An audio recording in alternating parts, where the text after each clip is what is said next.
બનાસકાંઠા જિલ્લામાં પાલનપુર શહેર ખાતે ગત તારીખ 23/3/2026ના રોજ રાતના સમયે પાલનપુર પશ્ચિમ પોલીસ સ્ટેશન ખાતે 14/2026ની એક જાણવાજોગ લેવામાં આવી હતી। જેમાં જાણવાજોગ અન્વયે જેની જાહેરાત આપી છે પૃથ્વીરાજ વસંતભાઈ આકેડવાલા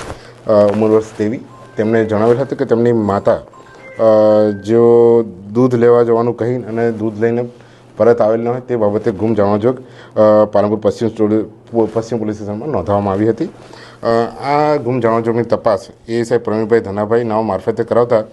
સદર ગુમ થનાર છેલ્લે હનુમાન ટેકરી આસપાસ જોવા મળ્યા હતા। જે અન્વયે પાલનપુર પશ્ચિમ પોલીસ સ્ટેશન પીઆઈ અંકુર દેસાઈ અને તેમના ડી સ્ટાફ દ્વારા અલગ અલગ જગ્યાના સીસીટીવી ફૂટેજ અને તેમનું જે લોકેશન આધારે ટ્રેકિંગ કરવામાં આવ્યું હતું। આ ટ્રેકિંગ આધારે હનુમાન ટેકરીની આસપાસ આ જે ગુમ થનાર બેન છે એક હોમ ફર્નિચર વેચાણ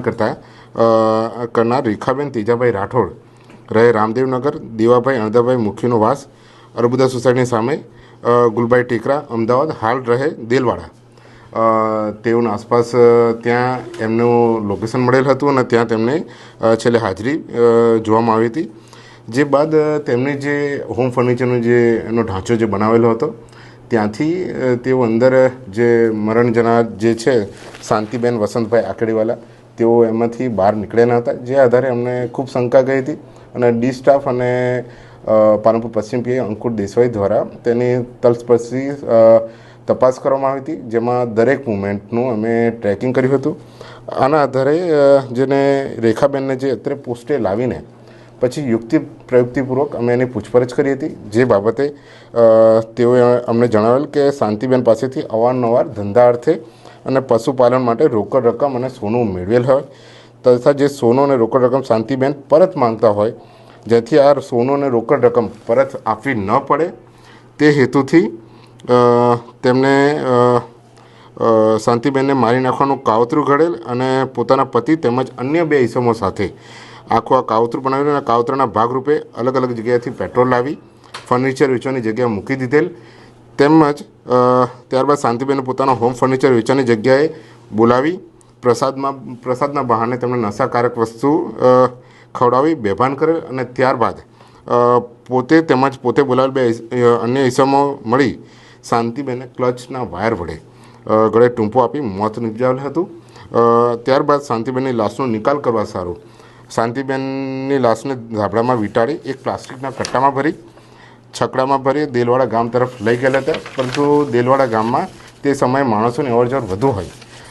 દેલવાડા ખાતે ઉતરી ગયેલ અને પોતાના માણસોને આ શાંતિબેનની લાશને અગાઉથી નક્કી કરેલ અન્ય બીજી જગ્યા હતી ત્યાં સળગાવી મારવાનું કહેલ અને જેથી આ 2 માણસો શાંતિબેનની લાશને પાલનપુર ઇન્કમટેક્સ ઓફિસથી આગળ આવેલા ટાફે ટ્રેક્ટરના બંધ પડેલ શોરૂમના ભોંયરામાં લઈ જઈ પેટ્રોલ છાંટી સળગાવી દીધેલ હોવાનું જણાવેલ। જે અનુસંધાને ખાતરી તપાસ કરાવી એક અર્ધ બળેલી લાશ મળી આવતા શાંતિબેનના પતિ વસંતભાઈ આકેડીવાલાને બોલાવી આ લાશની ઓળખ પ્રસ્થાપિત કરી અને ત્યારબાદ શાંતિબેનની લાશને ઓળખી બતાવતા પાલનપુર પશ્ચિમ પોલીસ સ્ટેશન ખાતે મર્ડર અન્વયે જે ભારતીય ન્યાય સંહિતાની 2023ની કલમ અનુસાર ફોજદારી ગુનો દાખલ કરીને આની તપાસ હાલમાં પાલનપુર પશ્ચિમ પોલીસ પીઆઈ અંકુર દેસાઈ કરી રહ્યા છે। આ સમગ્ર બનાવમાં હું આપને જણાવું કે પાલનપુર પશ્ચિમની ટીમ દ્વારા અને પાલનપુર પશ્ચિમ પીઆઈ અંકુર દેસાઈની ટીમ દ્વારા ખૂબ સારી રીતે આની ગંભીરતા લઈને અને આ જે ગુમ જાણવાજોગની ફરિયાદ છે એમાં પોતે પાર્ટિસિપેટ કરીને અને જે તલસ્પર્શી જે આખી સીસીટીવીનો અભ્યાસ આખું મેપ ટ્રેકિંગ કર્યું છે અને જેટલા પણ લોકો છે એને આઈડેન્ટિફાઈ કર્યા છે એ તમામની જે આખી કાર્યવાહી કરવામાં આવી છે એ ખૂબ કાબિલે દાદ છે અને પાલનપુર પશ્ચિમ દ્વારા જે આ ખૂબ ટૂંકા સમયમાં આઈડેન્ટિફાઈ કરીને ડેડ બોડી આઈડેન્ટિફાઈ કરીને જે ફરિયાદ નોંધવાની જે કાર્યવાહી કરી છે એના આધારે અમે આરોપીઓને પકડી પાડવા માટે ચક્રો પણ ગતિમાન કર્યા છે અને શંકાસ્પદ આરોપીઓને રાઉન્ડ અપ પણ કરેલા છે। આભાર।